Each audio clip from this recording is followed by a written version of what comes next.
happy to be here. I'm the ABS-CBN News Channel anchor of the World Tonight. I will be moderating this forum, and the panel discussion will be an exchange of views, and they will be presenting the academic and scientific community's response, and the Philippine Government as well, and the United Nations. So I would like to introduce to you, not necessarily all of them speaking, who will be in this panel. Father Jose Ramon Villarin, Society of Jesus President, Ateneo de Manila University. You can stay there and I'll call you later, Father. Secretary Lucille Serin, Vice Chairman and Executive Director of Climate Change Commission, who's here. We will also be joined by Ms. Lisa Carvalho, Resident Coordinator, United Nations System, and Resident Representative of the United Nations Development Program Philippines. And lastly, Undersecretary Alexander Tama, he is Executive Director, National Disaster Risk Reduction and Management Council. And first to make her presentation is Secretary Lucille Serin. We're extending the fiber from Portugal south. I don't know the schedule. But in the meantime, there are ways of augmenting the signal. We can give you full capacity. I'll find out. Give me a call. Ambassador Romulo, I understand former President Manuel Ramos is also in the my dearly beloved Father Jeff Villarin, of course, of Ateneo School of Government. I would defer to him. He's actually our expert, but nonetheless, I always goes first. John Pascal Van Persel, of course, the IPCC, and to all here present today, and to my colleagues in government, good morning. Sa mga kababayan ko po sa Mindanao, mayang buntag sa inyong tanan, if there's anyone here in the room.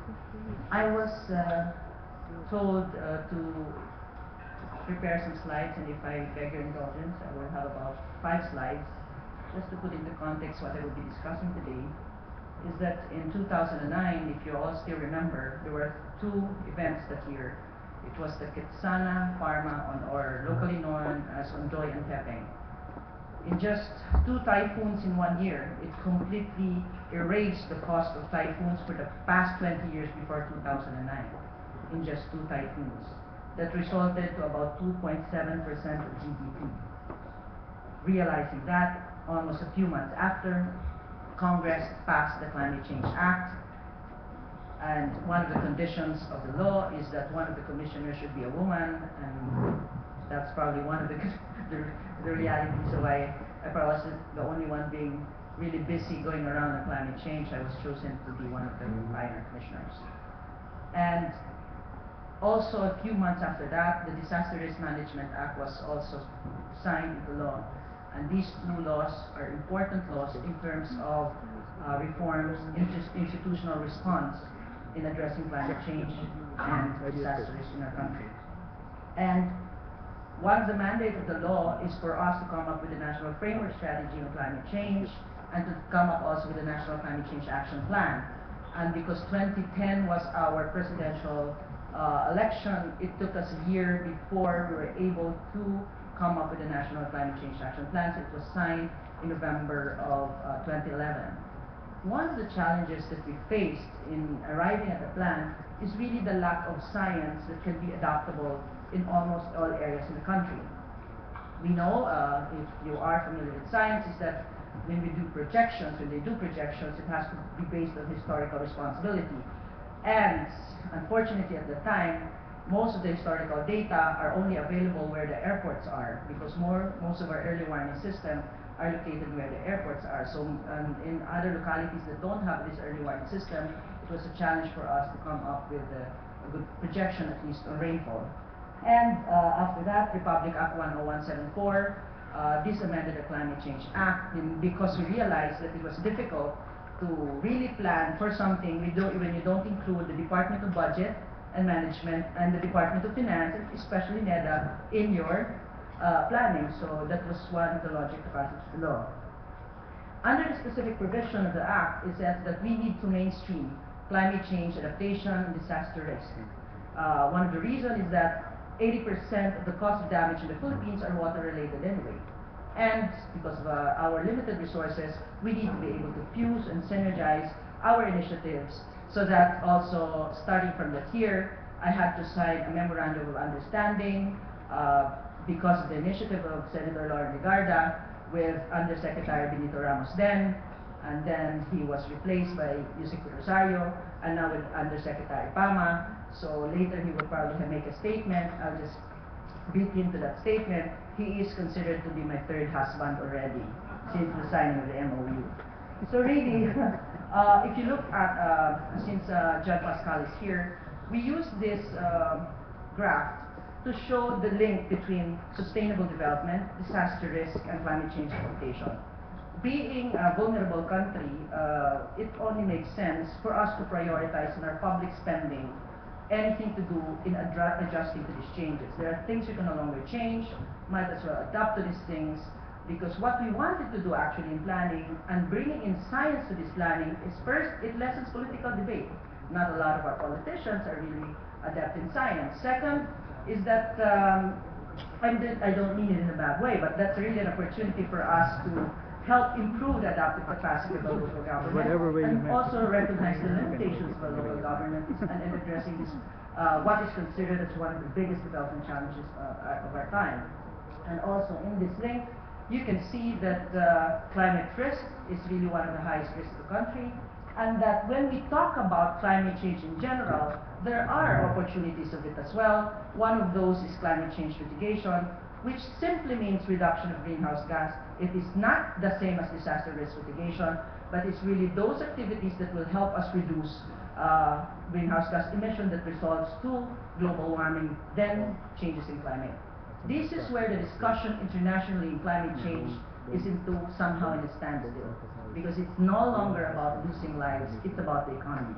How much of the industry will be affected when we start talking about reduction of emissions.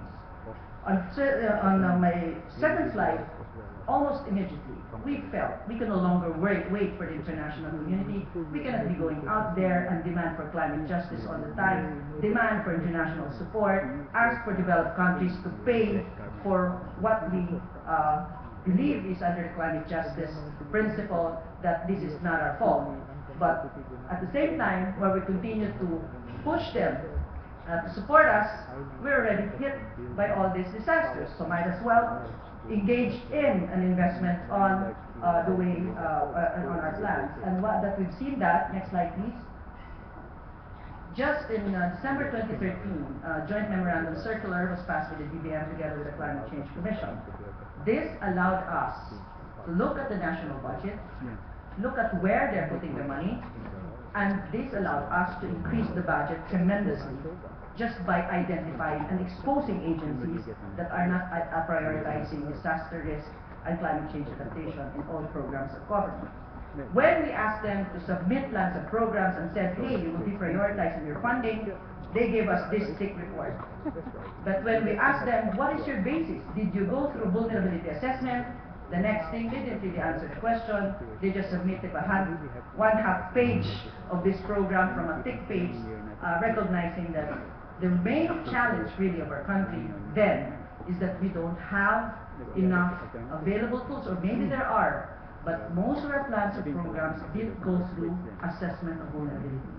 And any plans and programs that doesn't go through this assessment is a business as usual and probably a waste of money. So, what we've seen, due to the support of World Bank, next slide please, since 2008, we've increased our budget on climate change by almost 26%, faster than the increase of the national budget by just 6%. Happy for me, knowing that it had to happen under my watch, but if you really look at the quality of our expenditure, most of it, the blue color is really on adaptation, but the quality of expenditure is mostly on recovery and rehabilitation. So in short, we are not effective in our expenditure. We are very much reactive, not only in the way we respond to a crisis, we're always preparing to respond in the shorter term, and even our budget actually reflects that. And that this is something we should change if we want to move towards climate resiliency. Next is this slide. Just this year, and through the efforts, of course, of the different agencies led by the Climate Change Commission, we were able to have HLURD approve a supplemental guideline in mainstreaming climate change in land use plans of local government, even without a land use bill. The reason, we feel that the land use, this policy is probably one of the important policies that came out of government, because we need to look at the way we do planning at the local level. Why is this important? Next slide, please, and probably my last slide is this. This happened in Iligan after Typhoon Sindong.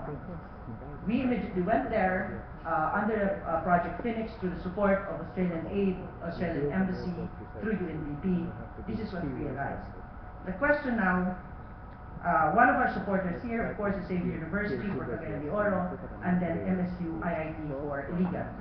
We were able to finish our project in a way in record time by less than a year. And we came up with contingency plans, results, and even a new application, Android, to help us moving towards quantified risk assessment. What does that mean? This is the first attempt of the government to come up with data that will now identify where are the people that are really exposed. Yes, we know where our bridges are, but there are people living under the bridges. Do we even factor them in our data? This is the first time we're going to do this. And this can even be used by elections as well. So I think this is the reason why most of the local governments that we're trying to sell it to are also interested. But who cares? What we wanted to see is, we wanted to know where are the people exposed to the risk, because this is the reason why the country is considered one of the most vulnerable, simply because of the number of risks and the number of people exposed to risk. And in our country, the most vulnerable are those in the urban areas. In fact, Metro Manila, and specifically City of Manila, is considered second most vulnerable to climate change, next to Dhaka of Bangladesh. But also, we have also improved in our adaptive capacity. We've been doing a lot of capacity development. We have improved under the Maple Crop study from 3rd to 9 in terms of vulnerability. But these are the numbers we wanted to see, but at the same time, these are the top 10 we don't want to be in. So the efforts of government are there. We did not lack any intention to address this. But the question here being asked is, how do you really go towards climate resiliency? If we look at this slide simply, and I was just thinking on the way here, is that we've talked about no-build zone, we're talking about taking them in harm's way, but it really, for me, the national policy should enable to trigger local action. Local accountability as well should be stressed here, because what's applicable in Davao is probably not the same applicability to Surigao from where I'm from. And even on the declaration of the policy of the no-build zone should be carefully studied. Why? Because we have to look at whether do we leave, which is a simple way to do, but most of them don't leave, so should we stand our ground? If you stand your ground, how do we arm them with these tools, with this infrastructure to make them stand their ground? And it should be an option be given to the local community. It should be the decision that you should make. Leaving is also an adaptation strategy. Should I leave now and just transfer? But up to what point do we do that? We probably run out of space already. So while we're there, I have to talk about a little example of climate resiliency. I don't know if you remember a storm surge that happened in Manila Bay. The U.S. Embassy was hit. Our seawall in Manila Bay, because it happened in Manila Bay, got a lot of attention. We know that there are a lot of seawalls that was destroyed, even worse than that. And we saw how what happened to Sofitel. Because of resources, they were able to recover almost in a month's time. The U.S. Embassy returned into operation. Sofitel also returned into operation after a few months, because they have those resources. And Manila Bay, we all know, had to wait for a few more months, because not just a lack of resources, because of policy constraints. This is the kind of exchanges we all really want to. How do we define climate resilience? Do we allow our people, who are mostly living in the coastal area, the easy way out to just leave? But they don't want to leave, because most of them would say, being a Bisaya, attorney, can you please give us ways wherein we don't have to leave anymore? With the kind of houses that they have, and the kind of livelihood and income that they have, no matter how much you want to give them the best one, I don't think they can even afford it. So these are the way where the private sector can come in. As the biggest consumer in the Philippines, in the country, government must be able to transform a market wherein more products of sustainability and strength will be put forward and the cost to be brought down so that it will be more affordable to the most number of people in our country. So when we talk about climate resiliency, it would be different in every local government. Should we just leave, forced, or voluntary, or we just stand our ground? So that I will leave you with that presentation. Thank you so much, and good morning.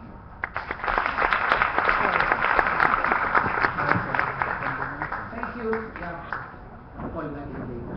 The second speaker is Ms. Luisa Carvalho, Resident Coordinator of the United Nations System and Resident Representative of the UNDP program.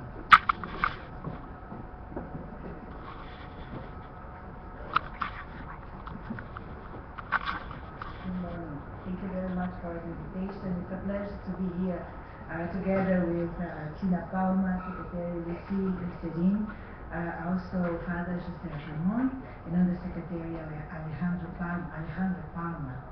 So we have been asked to talk a little bit about on how are we, the UN, pushing for transforming the discussion on mindsets and how do we, what sort of support are we giving to the discussion on resilience. And also I'm going to be also collecting as much as possible to our presence and response in support of the government overall response to Typhoon Haiyan and others that were here before as well. So building resilience is very much in the discussion of everybody today. And one of the things that we have been discussing is trying to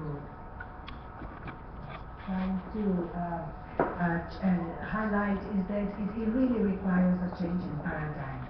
So resilience cannot be an adaptive, a reactive paradigm and attitude, but it has to be, as Secretary Serin mentioned, it has to be a different approach where we stand and position ourselves ahead of the curve. So today, until today, we have seen some changes in the attitude, and that regards very much in terms of building resilience to respond, manage, adapt. So resilience is a cross-cutting concept that we can see clearly in some capacities of countries in responding. We have seen recently, in 2011, a typhoon that crossed the Caribbean area, created around 700 deaths in Haiti, whereas there was only 4 deaths in Cuba, and they reaches the 2 countries with the same intensity. So this just shows that we can also use the numbers in the Philippines that are very much inducive to this sort of conclusion, that we can improve, we can adapt, we can prevent. So in building resilience, it's imperative that we all operate under the same framework, meaning information sharing, standardization of measures, common minimum actions taken by different actors depending on the level of severity, planning for now and future, and understanding that the poorest and most marginalized are those that are going to be bearing the biggest impact of any natural hazard, depending on the exposure there.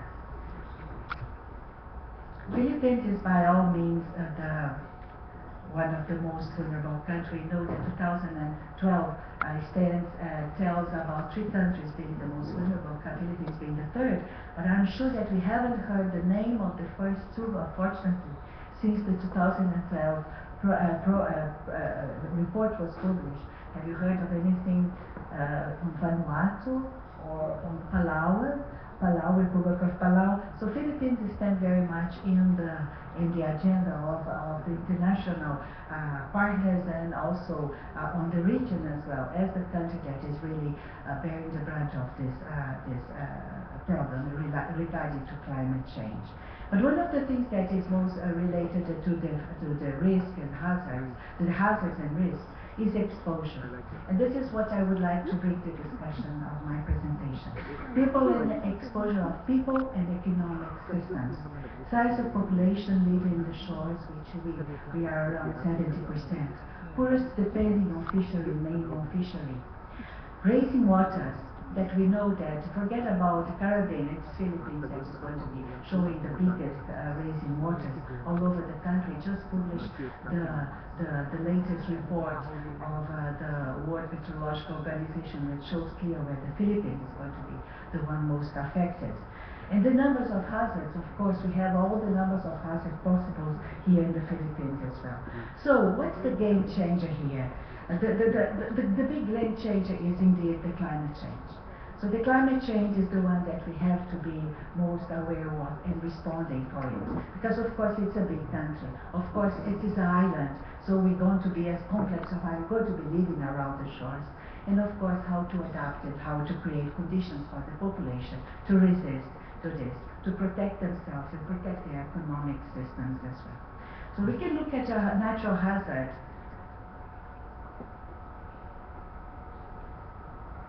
We can look at natural hazard through the following characteristics. We can look at them through probability, the frequency, predictability. How good are we in predicting natural hazards? Also location, people to be affected. As soon as we have an idea where the event will happen, what is the location that they will be affected? And magnitude, the scale of the event.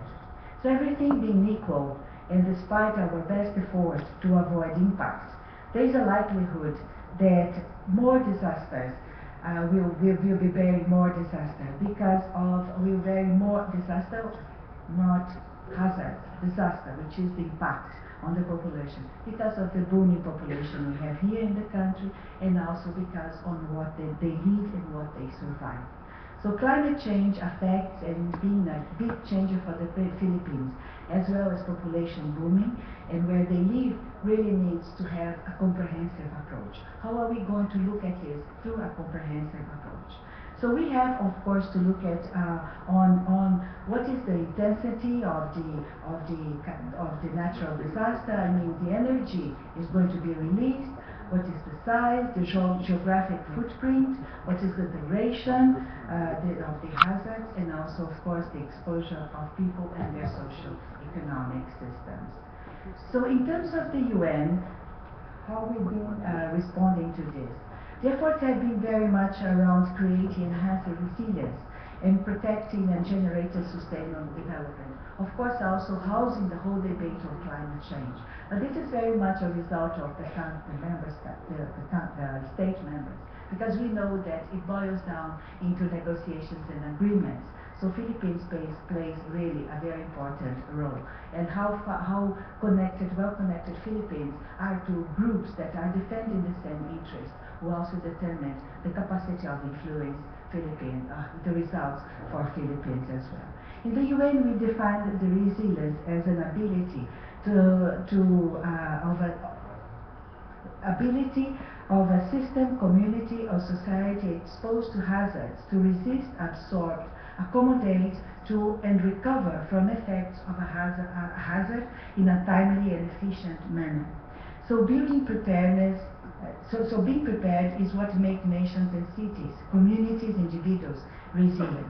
Being able to anticipate disasters, making people aware of how to survive, investing in shocks, resilience, infrastructure, and also social protection networks and mechanisms are all part of being resilient in our capacity to adapt behavior and changing the circumstances. So after what we monitor risk, and as we've seen in the previous exposure presentations, we also saw that risk is a complex function of many interrelated factors such as hazard, vulnerability, intensity of the hazards, exposure, probability, behavior, demographics. So it has left us really to manage the risks. And manage the risk in the it implies in identifying, assessing the risk, preparing, monitoring, and creating mechanisms for avoidance, reduction, acceptance, and adaptation. Normally, what do we do assess? We assess the probability and severity of risks. And we have risks modeling for that. And the Philippines is really pushing hard for the latest technology and putting the latest system together. Secretary Selim was mentioning the project that is being developed and all the other development that we have seen in the Department of Science and Technology and other agencies that are being supported by many development and humanitarian partners, and also pushing in the country and the academy, and all really, it's been a really important push towards getting more precise and being able to estimate the impact that we are receiving. But we also measure frequency and consequence. So there is an opportunity for managing here in the Philippines the exposure and vulnerability. So as we don't have direct control over frequency, and also in intensity, and also the control on the reaction, on the adaptation to the climate change will go beyond very much the next years and the next typhoon season. So we do have to improve on our capacity of predictability and response and building resilience to it. So we are also evolving from risk identifying, assessment, and evaluation. Generates a cascade of steps, as much as possible anchored in scientific procedures, technological support, and concerns also with the correct messaging. So we do have a very broad and diversified audience in the Philippines that all involved in risk prevention and responding. So we all have to have and receive the correct information and messaging so we can get ourselves better organized to respond. So we should also create more conditions to concentrate in preparedness and prevention and adaptation to the best we can in the Philippines. So in terms of risk management actions, we can do better if we can do, of course, risk avoidance, mitigation, addressing residual needs, transfer risk in sometimes, and do in a conscious manner, where we have to take and make use of the most appropriate set of instruments and mechanisms possible. But we have to bear in mind that the first response is really laying with the communities and the individuals that are going to be affected by natural disasters. So, thinking about resilience and how we break from the idea that resilience is connected with climate change, it's indeed very easy, because resilience is a very nice and very useful tool that we have to take the best advantage. Resilience is before, as Secretary Selim says, is the pattern of investment that public are doing in terms of creating the conditions for resilience. It's also afterwards, it's also creating democratic instruments. It's also creating awareness about how to communicate with people. So indeed, if we create a system that ensures that the best response is there, we are creating resilience. The best capacity is there, we are creating resilience. So the potential solutions that were there before, and that could really accelerate and enhance the potential and diminish further express and diminish the negative impact. So we are very much tempted to adopt a different terminology. We've been talking about building back better, but maybe we should be talking about, in a country where resilience is the major focus, we should be talking about bouncing back better. And this scales go from bouncing back better to bounce back, to recovery slowly, to recover but worse than before, to collapse. So this is a state that we can easily see some of the response, and we can look at and prevent it. And in this regard, we are very happy to see that recent discussion around OPAC are already gearing toward development and towards the Philippine Development Plan, which is a plan that is anchored very much on sustainable development and also on inclusive growth. So those are the connections that shows that the will and the framework are there to ensure that maybe we will be adopting more and more the bounce back better system. So in this respect, resilience is really a broad concept applicable to all areas, to public expenditure finance, to creating a democratic state, a stable civil society, and also social security systems that can support the after a shock. So in terms of, we'd like to talk to you about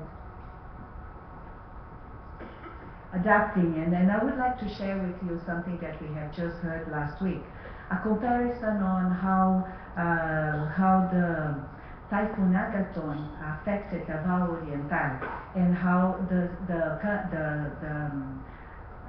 state going through Pablo affected, was able to put in place a system that could take that could make population informed in real time, in the correct time, and also could make all efforts to prevent that the population was could be in the worst affected areas or around areas of risk, and that could be affected by the typhoon. So this is the sort of element. Unfortunately, this is a memory that is created by when we are affected by something. So it's good that the response is there. We saw Cagayan de Oro in Iligan City that also been responding very well. But it's very important that we do create the capacity, and the capacity is there beforehand. So this is indeed not responding, but this is creating resilience so we can navigate toward this world of every year having a system, so many systems as we did last year. So anticipating approach, anticipatory approach, adapting instead of reacting, looking at probability rather than determinist, and reacting afterwards is really the manner to go, and we are seeing movements around it.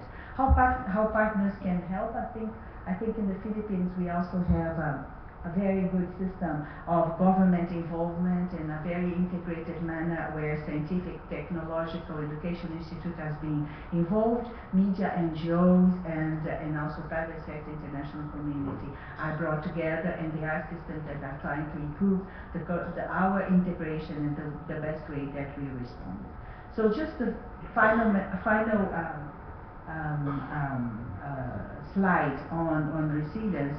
So just to really reinforce that our major focus in the UN is people and their systems, and of course their infrastructure and getting back as soon as possible. So I would like to share with you also the change that the UN went through in the Haiyan spots.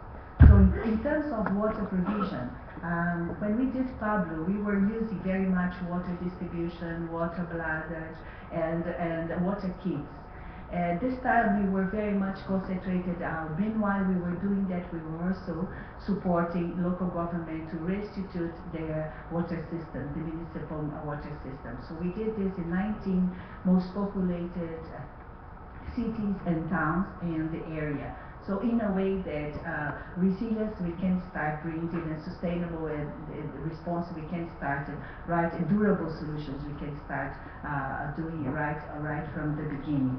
So in terms also on the debris management, we have a very interesting debris management system now that we started from debris management as we did in Pablo, as we did it before, but now we are finishing in landfills and how to manage the landfills, leading a system that will monitor the landfills for at least 4 to 5 years afterwards to see if the leaches, the word of this leaches, the water that the results of the landfill, because the landfill were there before, so we cannot, it wasn't built, so we have to monitor the system, because there is a water charge around Santo Niño landfill, around Tacloban, there's an area of water recharge, and we have to monitor this. So this is also the sustainable solutions. You know that 1 million cubic meters of debris were managed, and this is around 4 times bigger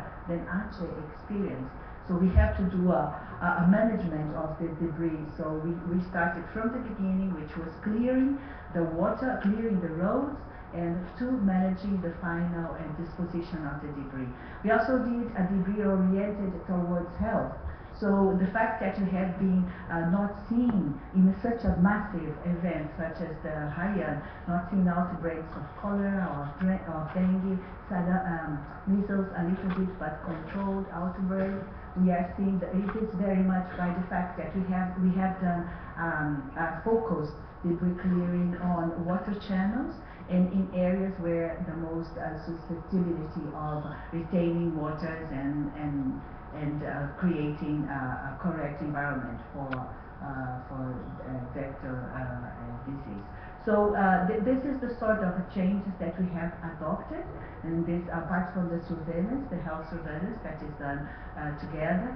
Those are the aspects that we are, although humanitarian, sometimes there is the idea that humanitarians don't plan, that they just respond. Yes, we plan.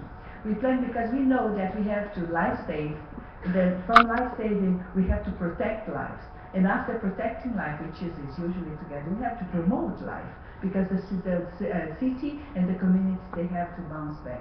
So this is the mechanism that we are using and trying to improve as much as possible. Another thing that we have enhanced this time was also the involvement of female police women in the response of the Haiyan. We noticed that a lot of the complaints were regarding to sexual harassment, and women were feeling very insecure. So we trained and are now around 90 women that are targeted with the responsibility of maintaining the security in the areas affected and also in the evacuation centers.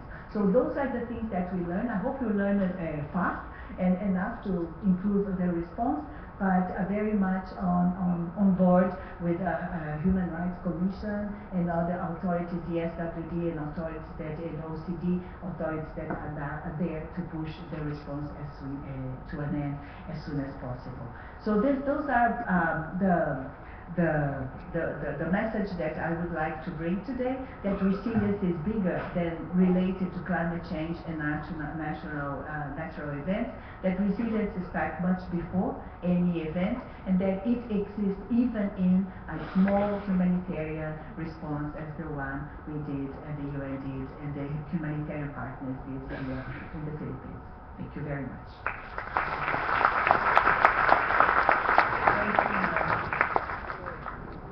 And last in this panel is Undersecretary Alexander Pama. He is the Executive Director of the NDRRMC. And before this assignment, he was the Flag Officer in Command of the Philippine Navy.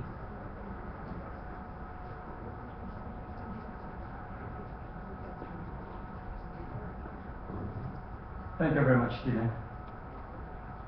Before I proceed, allow me to greet His Excellency Ambassador Romulan and Colonel Isaga, who would like to congratulate at this point for coming up with this very, very important activity. Allow me also to introduce my fellow, to acknowledge my fellow panelists, Luisa Carvalho of UNDP, my wife, Secretary Lucille Sarin. She was mentioning earlier, and she pulled the rug under me with that statement, because I was supposed to introduce, to refer also to her as my wife, and I'm her third husband. That's professionally speaking, and we just don't hope that she's going to be an Elizabeth Taylor who will have 7 husbands. Allow me also to greet all of you guys, our partners in disaster and resilience in this very, very big partnership that we have right now.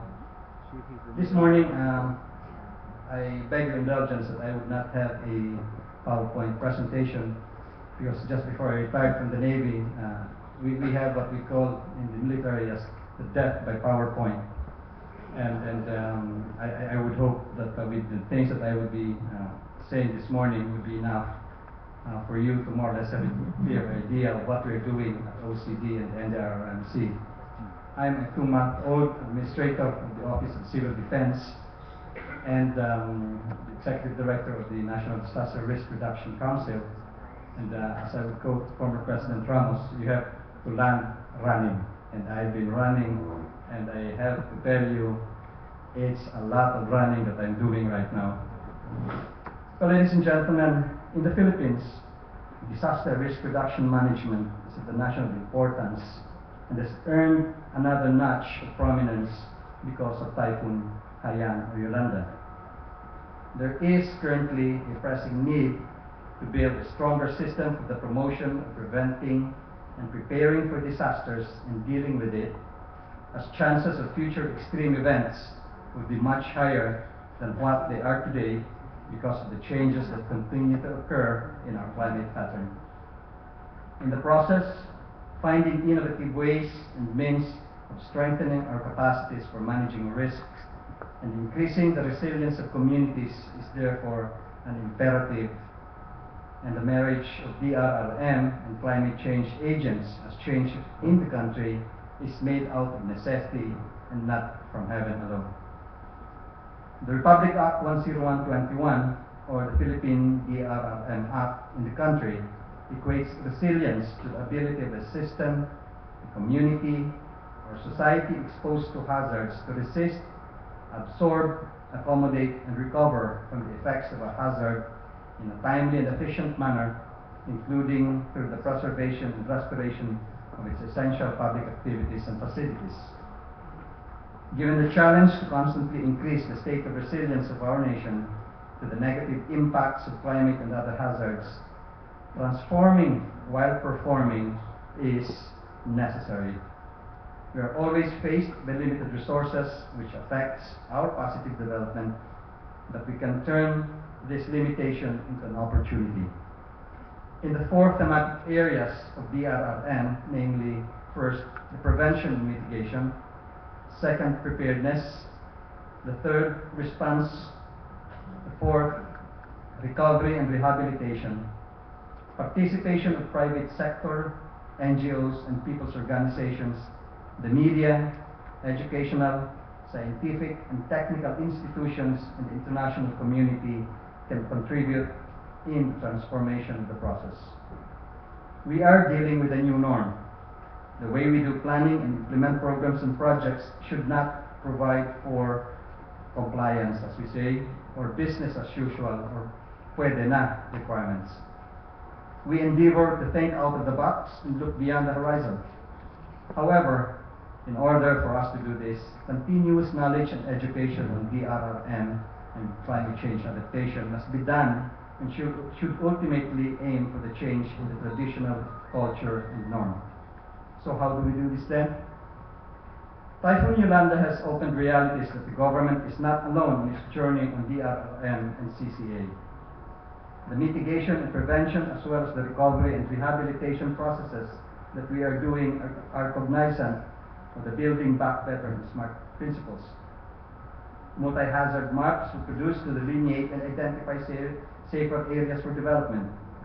There is an invitation for business to consider DRRM and CCA as part of business processes, and an opportunity shifting the business paradigm from responsive to proactive risk management through wider stakeholder engagement and stronger public-private partnerships.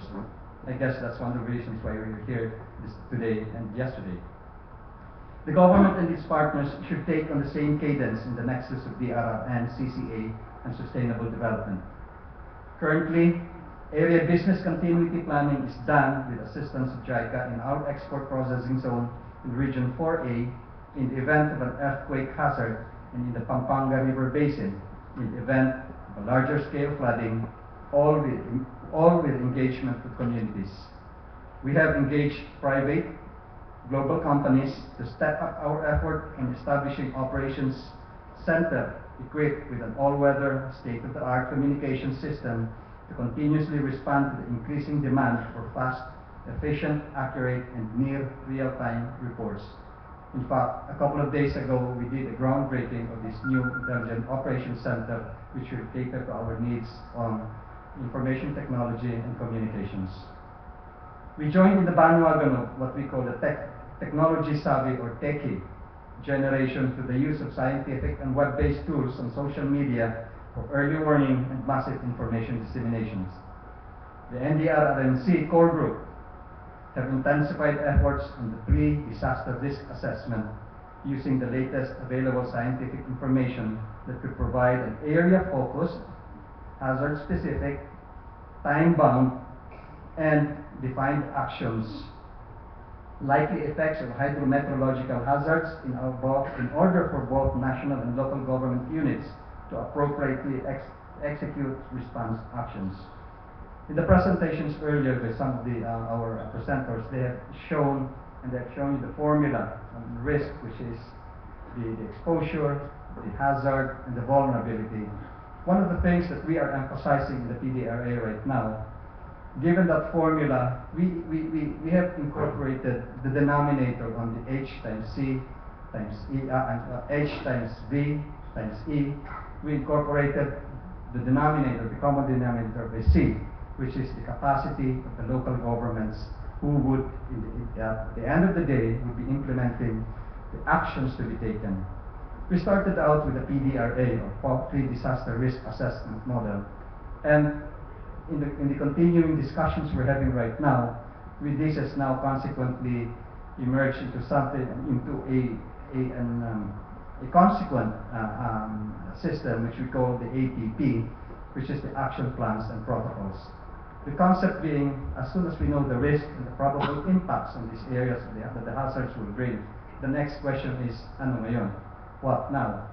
Thus, with the synchronization, harmonization, and the coordination of the different actions that need to be undertaken both by the national government agencies, the NGOs, and particularly the frontliners, the local government units, and the community-based actions. Along these lines, we have, right now, even as I speak, our core group is simulating what has been recently approved by the National Disaster Risk Reduction Management Council, what we call the National Disaster Response Plan. This is headed by the second thematic area leadership, the Department of Social Welfare and Services, and right now they are doing a simulation exercise on this. Along these lines, the Department of Interior and Local Government is also now in the process of coming up with the National Disaster Preparedness Plan. At the end of the day, all these things will be collated and will have to be undertaken under the supervision and direction of the National Disaster Risk Reduction Management Council. I will take the call. Additionally, the government, specifically the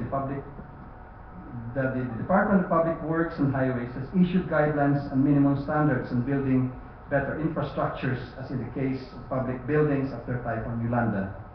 Innovative, safer construction practices were also identified. The development of the community-based disaster risk reduction management guidelines is now underway. These are just some among the many initiatives that we have started. And ladies and gentlemen, these are not things new. It did not take geniuses to come up with this. These things, tools and instruments are there. It's just a matter of harmonizing, collating, and implementing these things.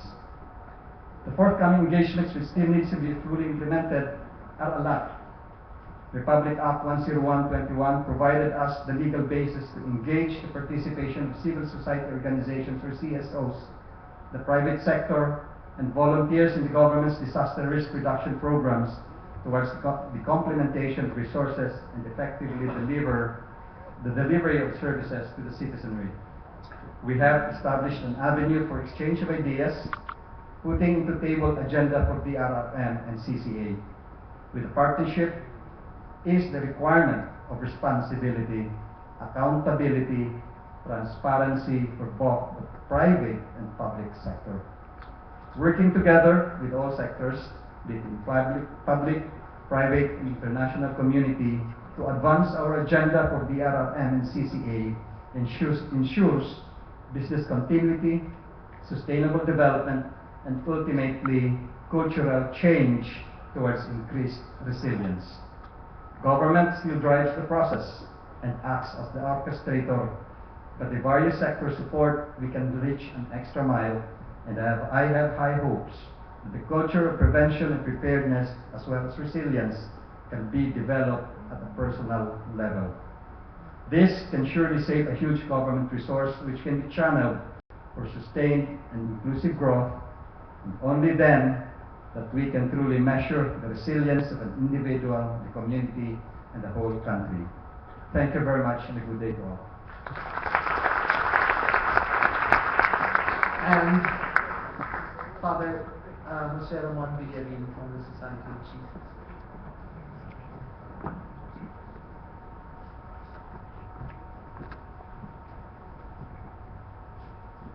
Thank you. Good morning. Thank you, Tina, and I'm glad we're meeting here, not just after a disaster. We often meet just after disasters.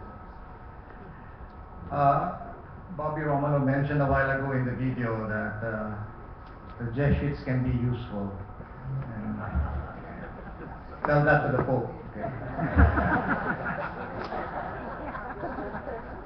I hope you're still resilient enough to listen to a few. But I don't have a PowerPoint. I'm sorry. I usually have one, but so you just have to listen. These are just reflections on resilience.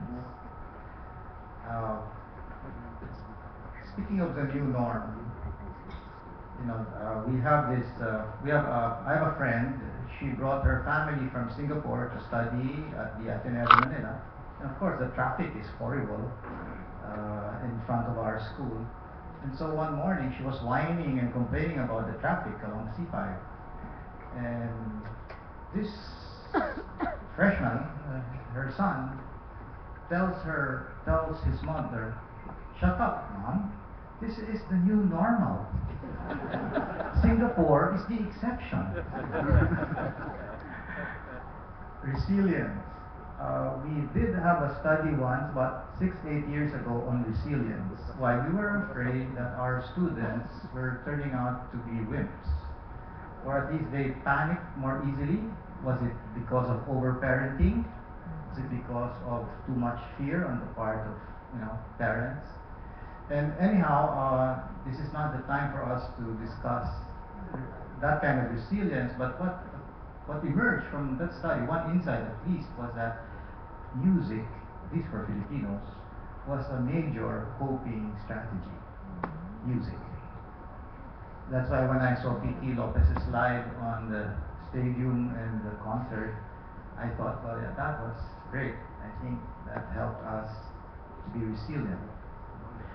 Norman Black, a former coach of our basketball team, was afraid that if I started to spiritualize the basketball team, that they would become wimps and that they would not actually fight back on the court. That spirituality makes us soft. And I said, au contraire, Norman. At least Ignatian spirituality helps you to be brave and face the spitting that happens even on the court, because it is a cruel world out there. And so what do you need to be able to survive and to be resilient? You saw those graphs of risk equals hazard, exposure, vulnerability.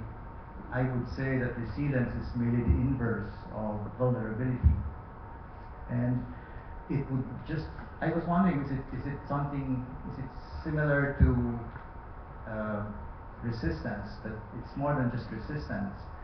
It is the capacity to absorb the blow, not just to parry the hit, but to actually endure and to recover from that. An analogy for us Filipinos might be boxing, because boxing is very close to us, like Pacquiao. You see Pacquiao, and is he resilient? Well, yeah, but he has an Achilles heel, and that's his chin.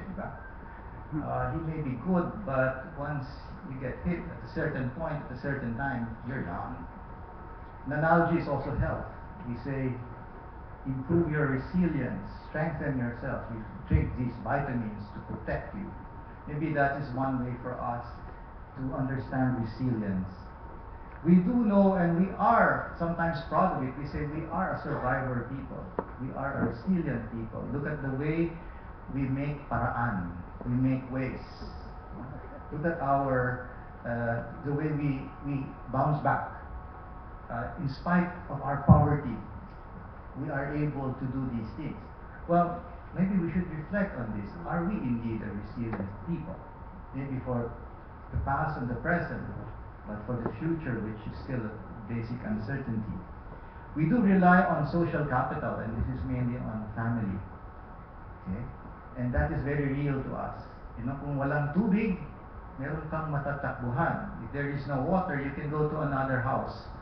You know, you can go to another place where there is water. You always have family to care for you. So perhaps we can reflect on the nature of social capital in our lives. I think resilience will not be understood if we don't understand risk. And you know what? There is no word in our language for risk. We say peligro. Spanish? Maybe. We're not sure. We don't have a word, but it's an abstraction. What is risk? Maybe the closest that we can,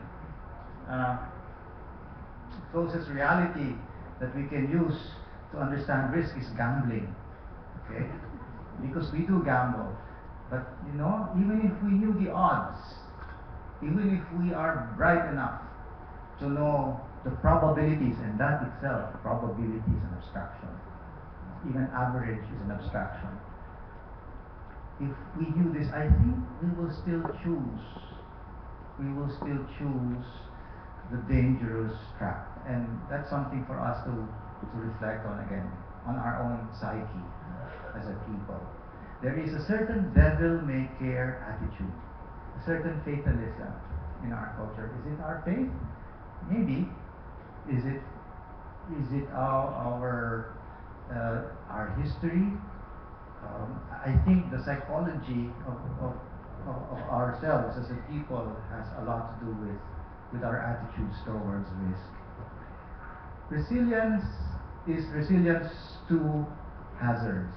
But what is resilience for? And I would like to believe it's resilience for sustainability. Even sustainability again is something nebulous. What do you mean by sustainability?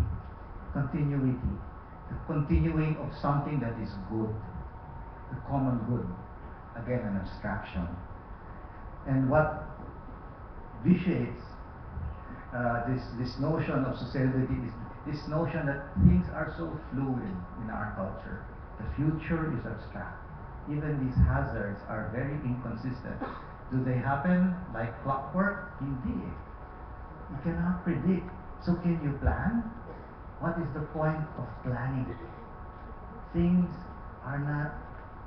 things are not under our control.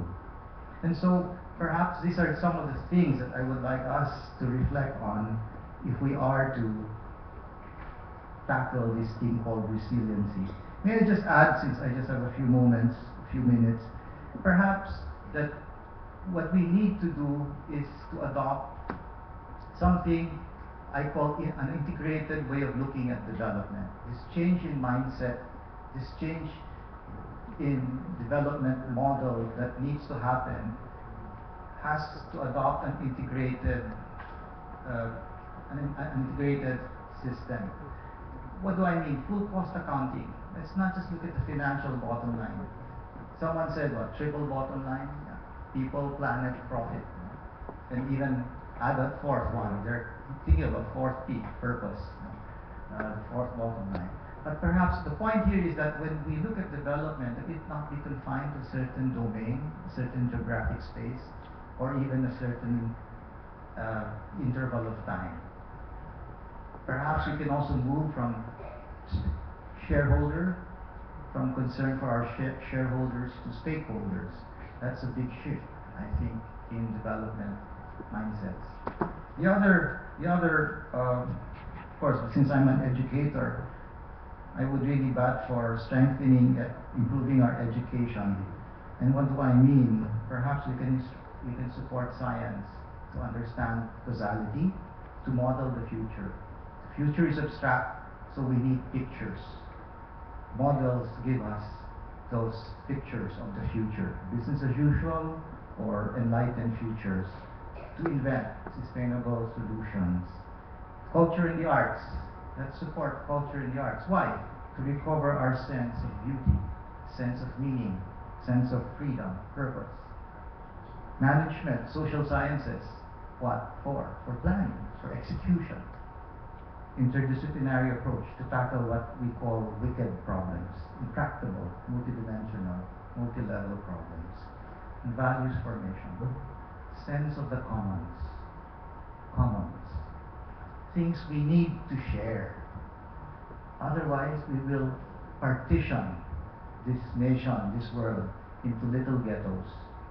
We need to appreciate what we need to share, be it streets, parks, common rooms, CRs, shorelines. We need to take care of these commons. An appreciation of risk, the future, our sense of nation. Thank you.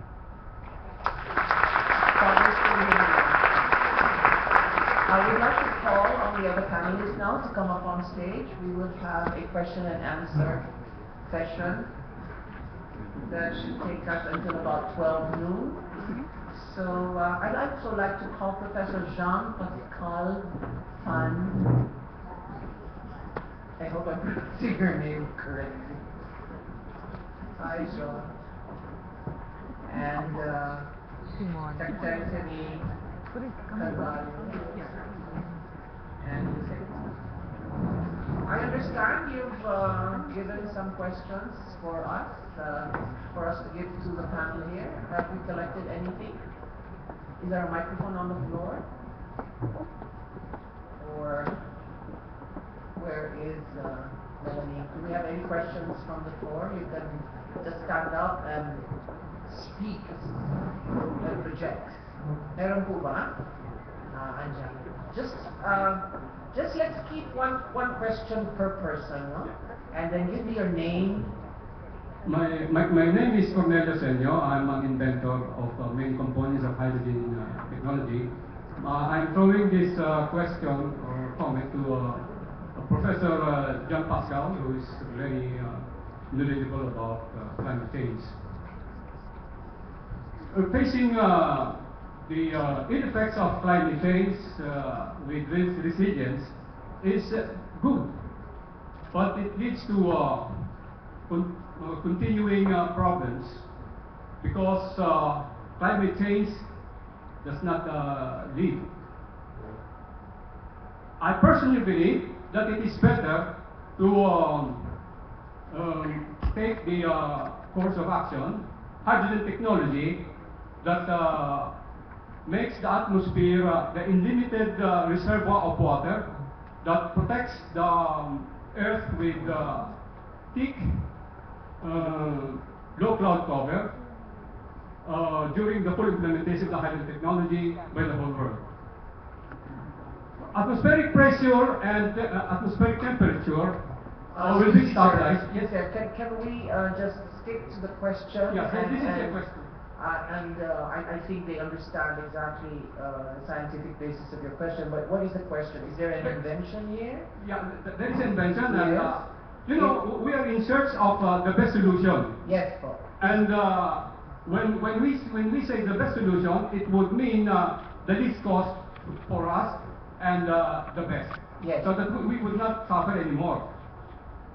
So you have a solution? Yes, I have a solution which would be, I personally believe, the best. This will solve all our problems. Are you getting this?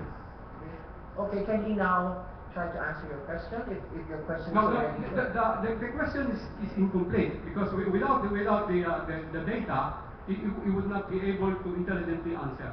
Yes. So please give me at least 3 minutes. Oh, no, 1 minute. 1 minute. 1 minute. Okay, so if we stabilize the pressure and temperature because of this system, we will. There will be no. There will be neither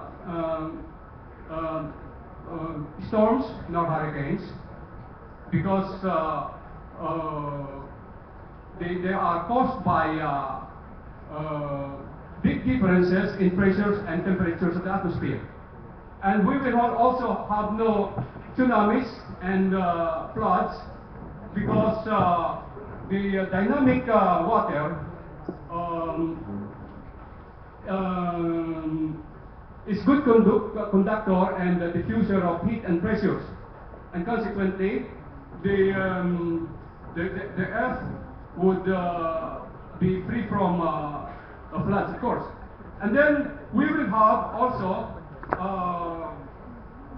employment generation because the technology will employ people, and the government will be will satisfy the society, and there would be no insurgents, and people will. Okay, I think I think you prefaced your scientific basis because Yeah. he's right now ready Yes. to answer your question. Thank you very much, sir. Thank you very much. Well, it would be nice to have such a working invention, and I hope something like that might work. Unfortunately, as long as it's not published in the scientific literature, the IPCC cannot assess it.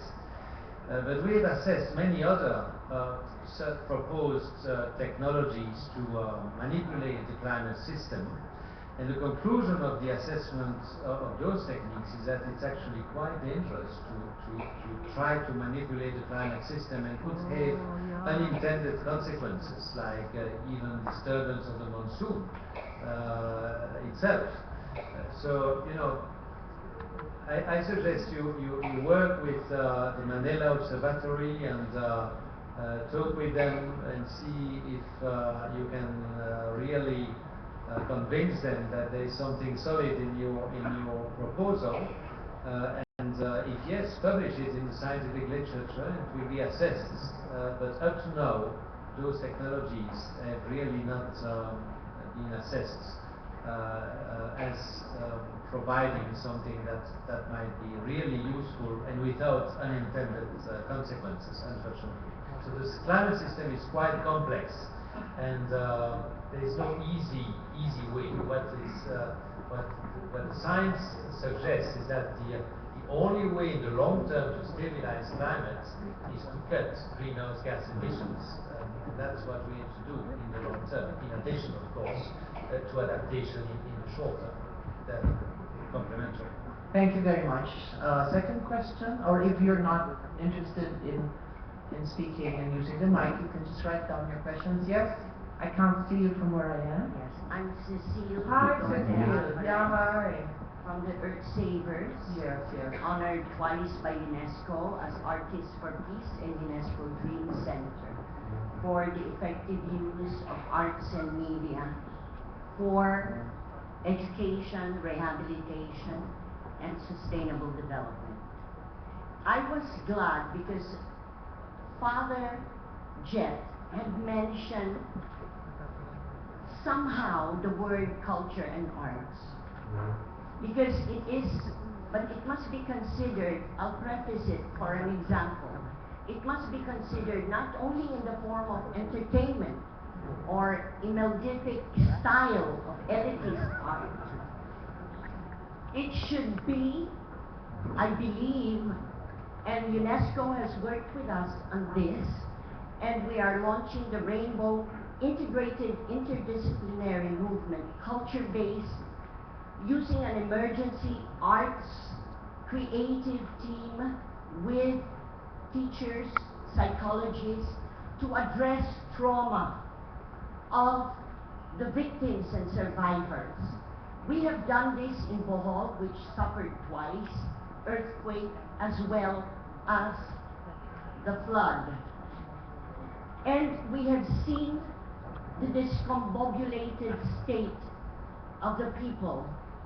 You may be able to give the water, the building, but if you do not address the depth of injury and suffering and incalculable grief, where they are in despair and you don't pull them out, and you do not use arts, which is has a therapeutic value, which has a healing capacity, and if you do not infuse the climate solutions in cultural symbols through effective communications, using our language and images that they understand, then you are not really helping the confidence and capacity building to strengthen the spirit to triumph over adversity. Cecil, Okay, may so I I'd just- like to find out whether, because we had proposed that the Arts Education Week should be joined with the scientists like IPCC, their great knowledge about what must be translated in simple terms that people can understand, and that it's not just in the curriculum, but in a cultural caregiving to all vulnerable groups, so that even the disaster group, the Climate Change Commission can really integrate this cultural component, which is creative empowerment. Okay, IPPC, that's you and Father Chet as well. Anyone would like to answer and give her some kind of guidance if at all Yeah, this because is possible? funding is always gone when you talk of culture. Yes, yes. And it's always just, we believe the song is great, but what is inside the song? What is the message? We have an answer here. Very briefly, I'd like to agree with you. And actually, the IPCC, for the first time in its third volume dealing with mitigation, but also in the second volume dealing with adaptation, has worked with sociologists, with scientists from social sciences on the importance of changing behaviors and culture and everything that is touching culture, and art is certainly part of it. Can make a contribution, absolutely. Thank you. Third, thank you very much, Cecil, for the question. Anyone else? Yes? Can I? The lady. Hi, Tina. I'm Malu Tikia. Hi, Malu. Hi. I'd like to ask a question to Undersecretary Sering, or Secretary Sering and Undersecretary Pama. It's good that you guys are here from government. Yesterday we saw the role of local governments to Albay, and that was really a good presentation, and we saw how a single local government unit can really respond and raise the occasion. My question is, it's near to November, that's a year since Sahayan happened. Has there been an honest to goodness identification of the system's flaws, of our reaction, of the whole plan? Undersecretary Pama rightfully said these are not new plans. It has been there, you just need to rationalize and harmonize those things. And you are in fact doing simulation. Would the results of the simulation be made public so that we can react? To what extent are learnings of Hayan included in the harmonization and rationalization? Because right now, you guys are planning, and the private sector is also planning, and if there's another disaster, we're like, there could be another chasm between us. We are moving fast, coming from the learnings of Yolanda, and you guys are still harmonizing things. It's rainy season now. Secretary. There have been very intensive discussion with the cabinet, including Yusek Pama. Even at the start of the year, the President already made instructions to make sure that we already provide and anticipate. He was talking about even July, referring to Metro Manila. And in part of that instruction, really, and admittedly, there was a need for us to standardize policies, not just at the national level, but most especially at the local level. And we've realized, that's why if you look at the Disaster Management Act, it's primarily really the role of the LGUs, the front runner. And what we've seen is that most of the resources, especially in technical systems, are in the national government. And even if we finish most of them, the absorptive capacity and even the capacity of most LGUs are still lacking. So this is where the Office of Civil Defense, me as a member of the National Disaster Risk Management Council, have been moving forward to facilitate this that we've known even before. And I did mention in my presentation about the need to enhance exposure, at least in the short term. And Father Jet was right to say that I guess the fatalistic attitude culturally and psychologically remains to be a challenge, especially at the local level, moving towards the next election. So, but as far as the national government is concerned, we're very much aware of what we need to do. The policies are in place. The President recently signed a new law which requires all telecommunication companies to come up with messages and alerts. But we need also to understand that even if we are doing this, they can do this for free, who are we sending it to? Is it the right people to receive them? Is it the right community to accept them and not create panic in the process? So that is what we're working right now, and it's so difficult to say we're ready, but we are probably ready with Pablo Sendong and Don Yolanda. I'd be afraid to say that. But if it's going to be more intense, this is something we really have to talk seriously, because we wanted to come up with a plan that has a bandwidth that can capture the increasing frequency of these extreme weather events. Yes, the lady in orange here in the reserve table. Kayo po, ma'am.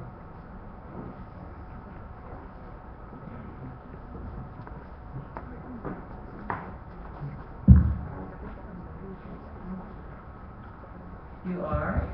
I'm Linda Canlale from the Department of Foreign Affairs. Hi, Of course. I know I'm part of the government, so I know how it works to some extent. And therefore, I'd like to address my question to Professor Saring and Secretary Pama.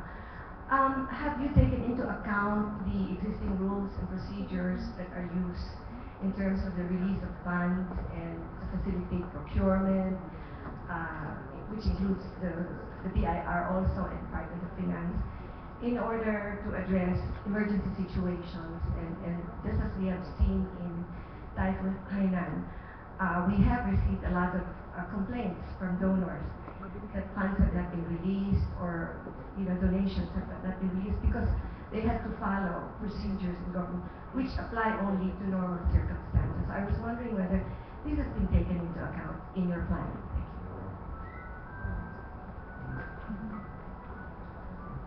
Thank you very much for the question. In the context of the donated funds, I'm sure Ambassador Lacandale is also aware that we have that the FAID, or the Foreign Assisted Foreign Aid Transparency Hub, and that those funds are basically properly accounted for. In the context of releasing these funds, what we have at the Office of Civil Defense are the funds that have been directly donated to us, and the accounting system of this is we do follow certain standing operating procedures and policies on how these things are being released, and the funds are being released specifically to where the donors would want them released. It's also in our webpage, and that has been properly accounted for. I'm not particularly aware of how the funds are being utilized, those that are being channeled through the Department of Foreign Affairs, and that's accounted in the FAID website if you have.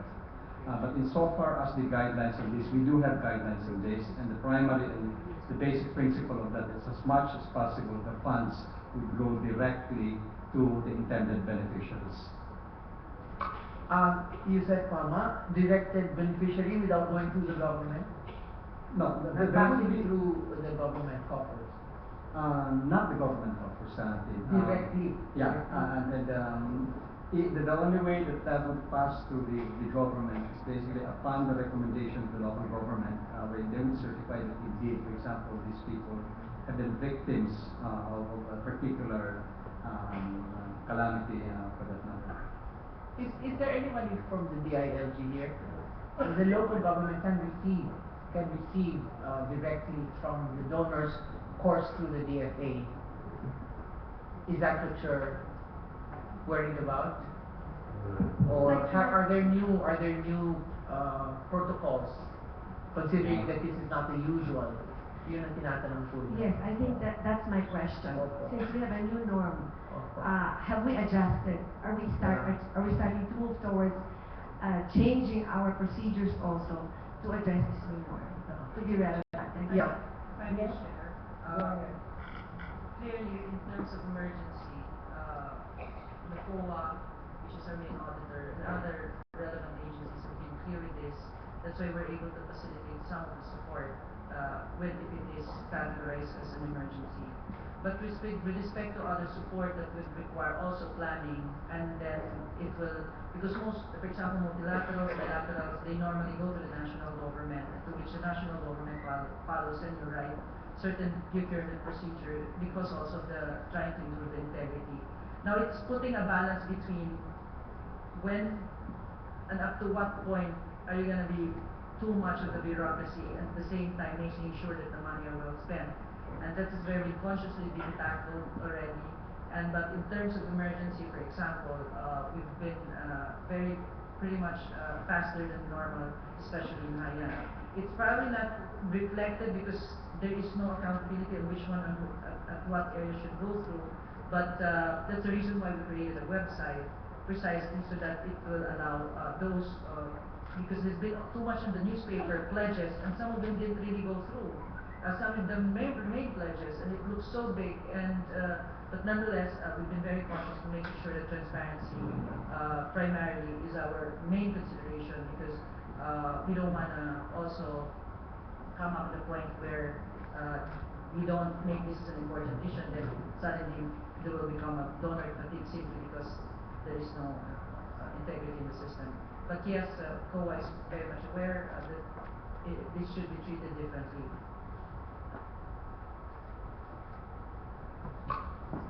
It's quarter to 12. Are you hungry? Not yet. Okay, we're close to 12, okay? Yes. Senator Alvarez, who actually is involved in the Climate Change Commission. Father Villari was simplifying the question to all of us. This is a man-made disaster. And Professor Van Persele would be able to give a simplified answer. It's a man-made disaster. And when we sit down to look at this disaster, we break it into many parts, and sometimes we confuse ourselves with the technical solutions to flood, to drought, to destruction of our crops.